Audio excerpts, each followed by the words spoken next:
তো এইখানে পুতিন কেন আসলেন হঠাৎ করে? পুতিন আসা পরে মোদি এত আনন্দে গদগদ কেন? চীনে যখন মোদি গেছিলেন তো তখনই আসলে নিমন্ত্রণটা পুতিনকে দেয়া হয়। তো পুতিন তাতে সায় দেন এবং পুতিন চলে আসেন ভারতে ডিরেক্ট।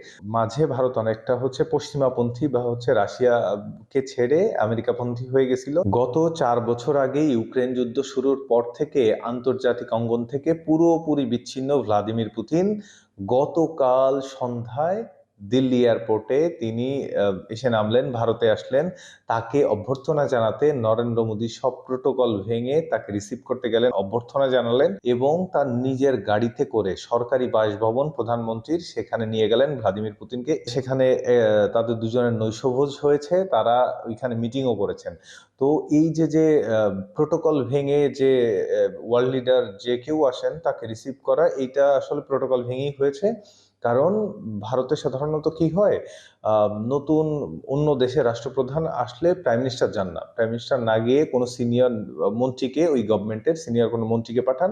কিন্তু এই প্রোটোকল ভাঙার ব্যাপারটা দুইবার দেখা গেছে। একটা 2010 সালে যখন ডোনাল্ড ট্রাম্প ভারতে আসলেন তখন একবার দেখা গেছিল, আবার এইবার দেখা গেল ভ্লাদিমির পুতিনকে রিসিভ করতে স্বয়ং নরেন্দ্র মোদী এয়ারপোর্টে অভ্যর্থনা জানাতে গেছেন। সেখানে যে অ্যাজ ইউজুয়াল যেটা হয়, মোদী যেটা করেন, কোলাকুলি করছেন, হ্যান্ডশেক করছেন, তাকে গাড়িতে করে সরকারি বাসভবনে নিয়ে গেছেন। এইটা পশ্চিমাদের জন্য অনেক বড় একটা মেসেজ। ভারত পশ্চিমাদের এটাই বুঝাইছে যে আমি রাশিয়ার স্ট্র্যাটেজিক পার্টনার আগেও ছিলাম, এখনো আছি। ইভেন ভারত রাশিয়াকেও একটা মেসেজ দিছে যে ভাই তুমি পুরাপুরি চীন ঘেঁষা হয়েও না, আমি এখনো তোমার সঙ্গেই আছি, আমি তোমাকে ছেড়ে যাইনি। আমেরিকা 50% ভারতের উপর ট্যারিফ দেওয়ার পর থেকেও ভারত মোটামুটি ঝোঁকে নাই, এটাই দেখা গেছিল। তারপরে দেখলাম আমেরিকার বাজারে ভারতের পণ্য বিক্রি বৃদ্ধি পেয়েছে প্রায় 8% প্লাস। তো এটা ভারতের জন্য একটা পজিটিভ দিক ছিল। এই ক্ষেত্রে রাশিয়া পুতিন আসা পরে মোদি এত আনন্দে গদগদ কেন? পুতিন হঠাৎ করে এই সফরটা, এটা প্রি প্ল্যান না, খুব বেশি দিন ধরে এই প্ল্যানটা হয় নাই। চীনে যখন মোদি গেছিলেন তো তখনই আসলে নিমন্ত্রণটা পুতিনকে দেয়া হয়। তো পুতিন তাতে সায় দেন এবং পুতিন চলে আসেন ভারতে ডিরেক্ট। তো এইখানে পুতিন কেন আসলেন হঠাৎ করে?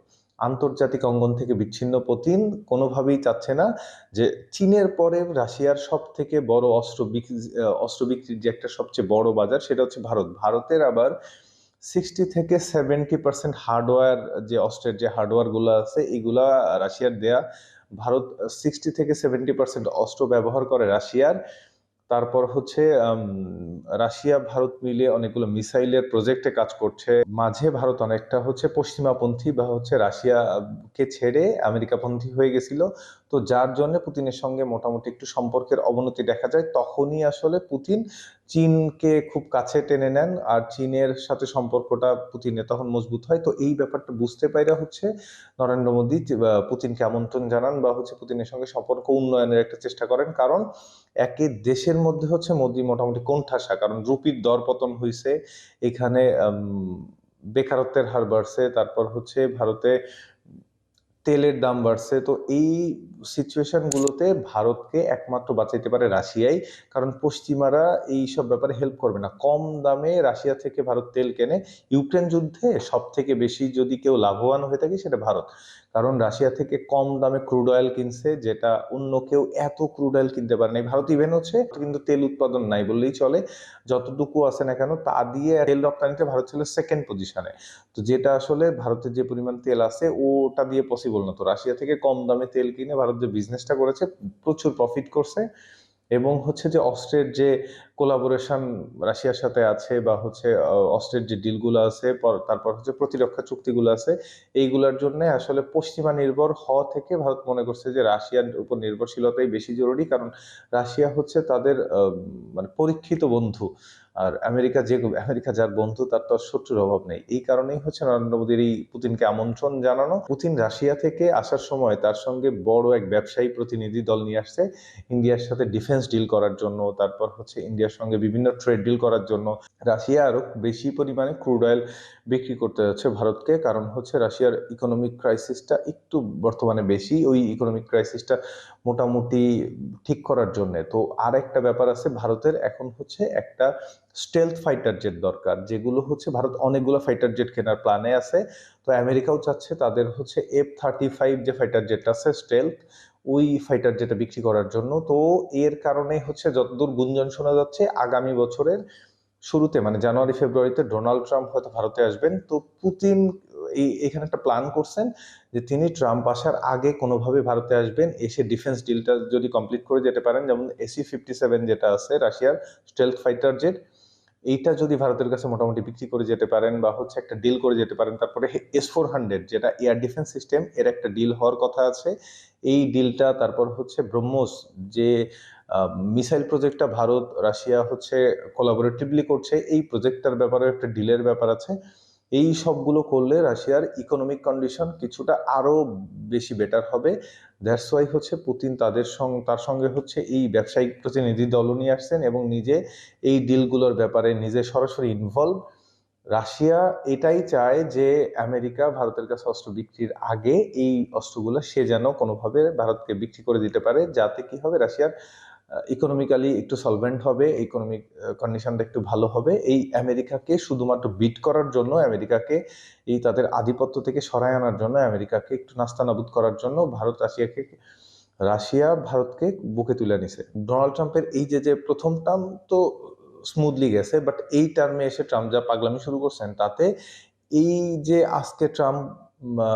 আজকে রাতে হয়তো ট্রাম্পের ঘুম হবে না হোয়াইট হাউসে শুয়ে, কারণ এই মোদি পুতিনের যে বৈঠকটা, এই বৈঠকের আউটপুট কি আসতেছে বা হচ্ছে কি কি ডিল হচ্ছে, এই ডিলের যদি একটা বড় ডিল হয়ে যায় তো ট্রাম্পের জন্য এটা বড় সেটব্যাক। তো ট্রাম্প আসলে এই দুশ্চিন্তায় ঘুম হারাম হয়ে গেছে। যদিও এর পিছে ট্রাম্পই অনেকটা বেশি দায়ী। ট্রাম্পের কিছু ইম্যাচিউর ডিসিশন, কিছু ইম্যাচিউর আচরণ, যেগুলো আসলে ট্রাম্পের ওই ডিসিশনগুলো বুমেরাং হয়ে নিজের দিকেই বিচ্ছে। এখন মোটামুটি দেখা যাচ্ছে যে ব্রিক্সের যে দেশগুলো আছে, ব্রিক্সে যে দেশগুলো আছে, ওই দেশগুলো একত্রে কাজ করার সিদ্ধান্ত নিয়েছে। ইন ফিউচার তারা নিজেদের মুদ্রারও একটা সংস্করণ করছে। মুদ্রা হয়তো বাজারে ছাড়তেও পারে খুব তাড়াতাড়ি। এখানে দেখা গেল রাশিয়া, চীন, ভারত মোটামুটি একটু কাছাকাছি আসার একটা পর্যায়ে এইখানে মধ্যস্থতাকারী হিসেবে ভূমিকা রাখছে ভ্লাদিমির পুতিন। যদি কোনোভাবে ভারত, রাশিয়া, চীন একসাথে চলে আসে তো একবার চিন্তা করেন আমেরিকার পরিস্থিতিটা কি হবে। তো সবকিছু চিন্তা করে ট্রাম্প বা হচ্ছে আমেরিকার মূল আকর্ষণ বা মূল চিন্তার বিষয় আজকে এই যে মোদি বা হচ্ছে পুতিনের যে বৈঠকটা, এই বৈঠকটা আর হচ্ছে এখানে কি কি ডিল হবে এইটা। ট্রাম্পের অবস্থা অবশ্যই নিশ্চয়ই খুব খারাপ। এই ব্যাপারগুলো যখন তিনি জানতে পারবেন যে একটা বড় ডিল হয়ে গেল, তিনি কিছুই করতে পারলেন না, তিনি দিন শেষে হাতে কাঁচকলা নিয়ে বসে আছেন। তো এইটা নট অনলি ট্রাম্প, এটা রিপাবলিকানদের জন্য একটা ক্ষতি, কারণ ডে বাই ডে আমেরিকান প্রোডাক্টগুলোর বিক্রি ডিক্লাইনিংয়ে।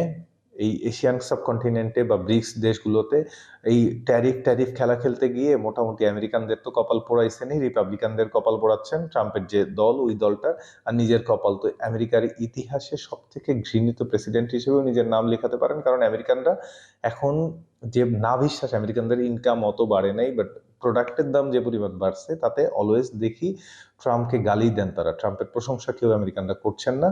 আর এইখানে যদি কোনোভাবে ভ্লাদিমির পুতিন ভারতে যেহেতু এসেছেন, এখানে ক্রুড অয়েল যদি বিক্রি আরো ট্রেড ডিলের মাধ্যমে বাড়াইতে পারেন, তারপর হচ্ছে স্টেলথ ফাইটার জেট ভারতের কাছে বিক্রি করে দিয়ে যেতে পারেন। তো ফ্রান্স থেকে কিছু ফাইটার জেট কিনলেও ম্যাক্সিমাম ফাইটার জেট ইউজ করে রাশিয়ার, আর অস্ত্রশস্ত্র এগুলো তো ম্যাক্সিমাম রাশিয়ার উপরে ডিপেন্ডেন্ট। তো আন্তর্জাতিক অঙ্গন থেকে সম্পূর্ণ বিচ্ছিন্ন করে দিছে যে আমেরিকা পুতিনকে। এইটা সত্যি হলেও বাস্তবে দেখা যাচ্ছে যে চীন রাশিয়ার যে সম্পর্ক, এইটা দৃঢ় হওয়ার কারণে, চীন রাশিয়ার সম্পর্ক দৃঢ় হওয়ার কারণে, ভারত রাশিয়ার সম্পর্ক দৃঢ় হওয়ার কারণে পুতিন এই জিনিসটা ওভারকাম ইজিলি করতে পারছেন।